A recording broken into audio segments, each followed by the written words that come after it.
ನಮಸ್ಕಾರ ವೀಕ್ಷಕರೇ, ಆರ್ ನ್ಯೂಸ್ಗೆ ಸ್ವಾಗತ. ನಾನು ಪರ್ವೇಜ್ ಪರಿವರ್.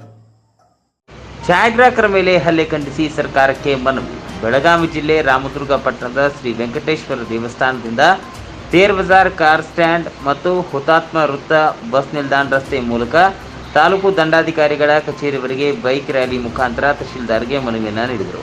ದಿನಾಂಕ 18/5/2024ರಂದು ಬೆಂಗಳೂರಿನ ಶಿವಾಜಿನಗರದ ಶಮ್ಸ್ ಕಲ್ಯಾಣ ಮಂಟಪದಲ್ಲಿ ಮದುವೆ ನಿಮಿತ್ತ ಚಿತ್ರೀಕರಣದಲ್ಲಿ ತೊಡಗಿದ್ದ ಛಾಯಾಗ್ರಾಹಕನ ಮೇಲೆ ಹಲ್ಲೆ ಮಾಡಿದ್ದು ತೀರಾ ಖಂಡನೀಯ.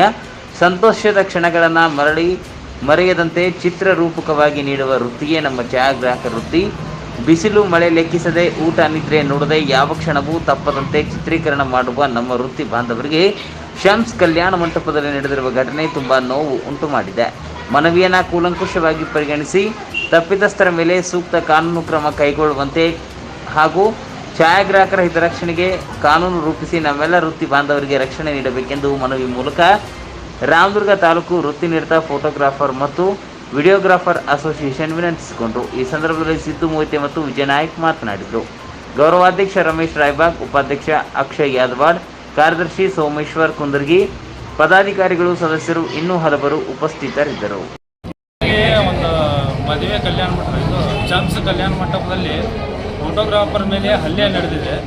ಆ ಹಲ್ಲೆಯನ್ನು ಖಂಡಿಸಿ ನಾವು ಇವತ್ತು ಎಲ್ಲ ರಾಮದುರ್ಗ ತಾಲೂಕಿನ ಎಲ್ಲ ಛಾಯಾಗ್ರಾಹಕರು ಸೇರಿ ಇವತ್ತು ಬೈಕ್ ರ್ಯಾಲಿ ಮಾಡ್ಕೊಂಡು ಬಂದು ಇವತ್ತು ತಹಶೀಲ್ದಾರ್ ಮುಖಾಂತರ ಮುಖ್ಯಮಂತ್ರಿಗಳಿಗೆ ಮನವಿಯನ್ನು ಸಲ್ಲಿಸಿದ್ವಿ.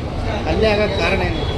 ಕಾರಣ ಅಂದರೆ ಅಷ್ಟೇ, ಅದು ರಾತ್ರಿ 12 ಗಂಟೆ ವೇಳೆ 12 ಅಥವಾ 1 ಗಂಟೆ ವೇಳೆಯಲ್ಲಿ ವಿಡಿಯೋ ಮಾಡ್ತಿರ್ತಾರೆ.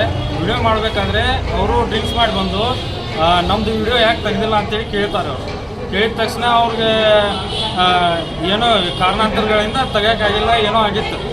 ಅದನ್ನು ಬಾಯಿ ಮಾತಿನಿಂದ ಮಾತಾಡಿ ಬಗೆಹರಿಸ್ಬೋದಾಗಿತ್ತು. ಅವರು ಹಲ್ಲೆ ಮಾಡಿದ್ದಾರೆ. ಹಲ್ಲೆ ಮಾಡಿ ಅದು ಖಂಡನೀಯ ಅಂತ ಹೇಳ್ತೀವಿ.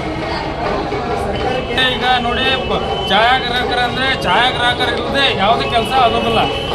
ಯಾಕಂದರೆ ಛಾಯಾಗ್ರಾಹಕರ ಮೇನ್ ಇಂಪಾರ್ಟೆಂಟ್.